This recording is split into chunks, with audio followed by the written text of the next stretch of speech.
Hey everybody, Papa Wiggs here with Wiggs. We're going to talk about the Thursday night game, week 2 start sits, and I'll jump her off. So for me, I definitely think uh, from Buffalo, you want to definitely start Keenan Coleman, and Dalton Kincaid. I think that Kincaid's going to have a bounce back week this week against Miami.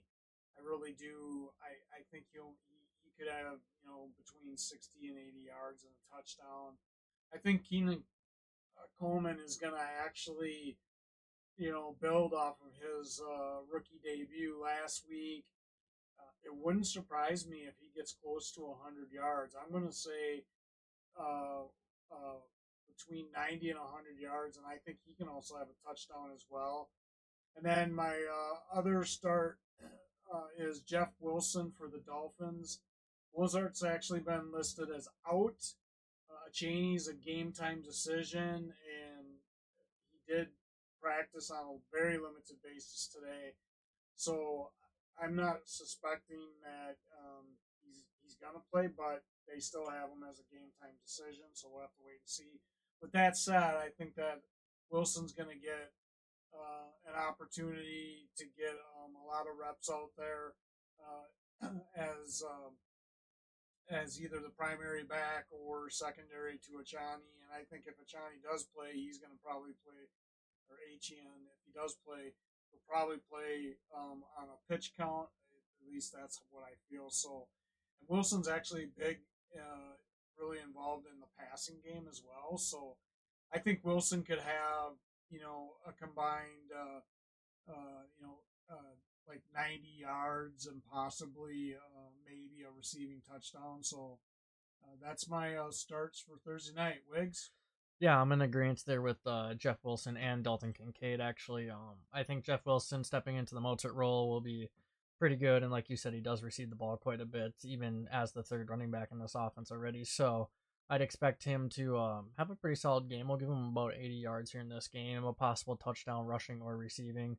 Um, it kind of helps that Mozart's out, and it could even be better if Achan doesn't play.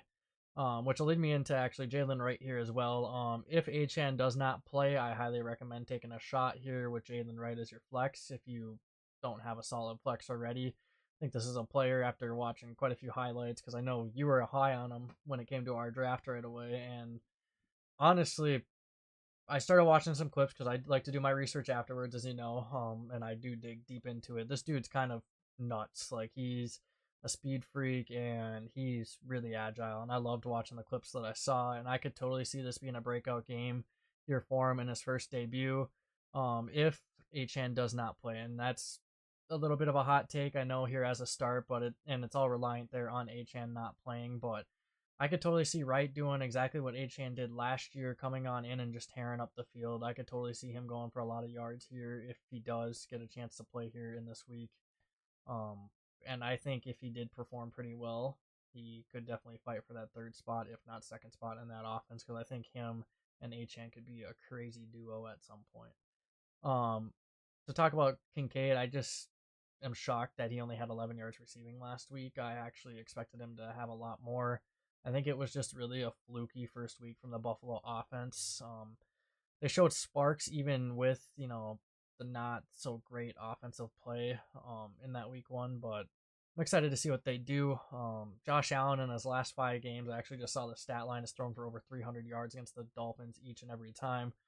I could totally see that happening here in this game. I think Kincaid could go for 100 yards. I think James Cook could have 80 plus. Keon Coleman could have a pretty good game as well. Even Shakir hitting like a deep route a few times there. I could see him going off a little bit this week as well. I just didn't want to pull the trigger there on Coleman or Shakir just yet. Kind of just wanted to leave it there to James Cook and Kincaid. I mean, I'm personally going to be starting Coleman this week in my fantasy league, but I know people could still be on the edge about him in that Buffalo offense. Awesome. Moving on to the sits. Yeah, so for the sits, on this one, I've got, Curtis Samuel as my first sit for the Bills, and then Ray Davis as my second sit. Both of those guys, I think there was high hopes for Samuel this year. I think that he's slowly fading out of that offense.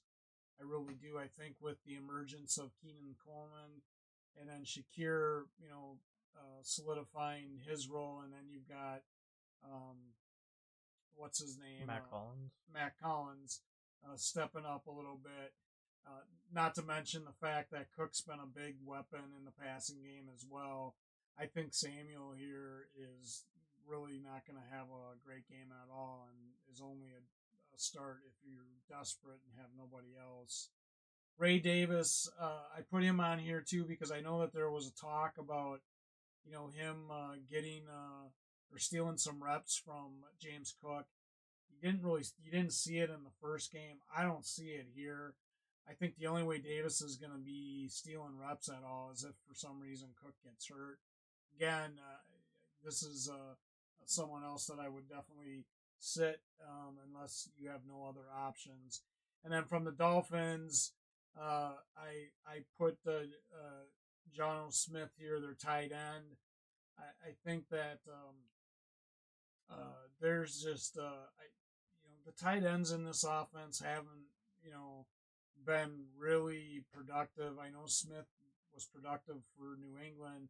I just don't see him having a big game here at all. I think that this is going to be another Tyreek, Jaden Waddle show, along with whoever's in the backfield. So I wouldn't start Smith and I would definitely start another tight end over him. Yeah, I like the Jonnu Smith pick because I feel like no tight end really in this offense has ever really done anything. Unfortunately, especially with the addition of Tyreek Hill a few years ago. So solid pick. I was actually going to put him there as well, but I wanted a little bit of variety here. I do agree with you with Curtis Samuel and Ray Davis. I was kind of surprised Cook had the amount of reps he had in the game. I thought Davis would have had a little bit more. I think Davis was only out there for like 10% of the snaps, and he only carried the ball like 3 times. So it was a little shocking there. And then Curtis Samuel, I actually had a little bit of high hopes for going into a Buffalo offense with Josh Allen, but he's just kind of faded on out, and he's kind of just really been a bust since joining the league, and I don't think that's going to change. I wouldn't doubt it if we saw him drop down further, or even possibly down to the practice squad at some point this year. I'm sure the Bills could be looking at other receivers at some point just to bring in a little bit of depth there. There's still a few guys out there that weren't signed, so I could totally see them doing something like that. I don't think they'd do that with him. I just think he's going to fade. And then Dawson Knox, the only reason I put him up here is because I don't want people to like kind of think that Knox chipped away at Kincaid's production. I know he had more yards, the same amount of targets, I believe, but Josh Allen really didn't throw the ball a whole lot, and Dawson Knox was only out there for like 55% of the snaps. They do like to run 2 tight ends, but definitely sway away from him. I don't think anyone would start him, but in case you did for whatever reason at a flex spot, I would totally sway away from it because I think this is going to be a Dalton Kincaid and James Cook show the entire game. Yeah, I would agree. I think Knox has a role in the offense, but I definitely think Kincaid's going to have a bounce back game for sure. Well, anything else to add, Wiggs? No. Short, simple. So with that, check us out at Fantasy Fools PPR on YouTube. We're also out on Snapchat, X, TikTok, Instagram. Like, share, subscribe. We appreciate any feedback. We appreciate you guys watching. Hopefully you find this beneficial and just having another option. And with that, we'll see you next time.